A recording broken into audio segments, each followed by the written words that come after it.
Hello আসসালামু আলাইকুম, আমি স্বর্ণা বলছি। তাই আমি বাইরে বের হবো, সেই জন্য রেডিমেডি হইলাম। এখন একটু পারফিউম দেবো, তো সেটা বের করবো, টুং করে মুখটা খুলবো, তারপর ফাস ফাস করে একটু দেবো।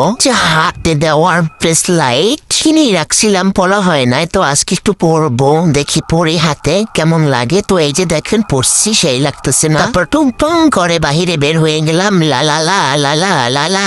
তারপর টুং করে রিক্সায় উঠে পড়লাম। তো আজকের আবহাওয়াটা অনেক সুন্দর ছিল, মেঘলা। তো এখন বলতে গেলে প্রতিদিনই বৃষ্টি হয়, এটা হচ্ছে মেঘলা আকাশ।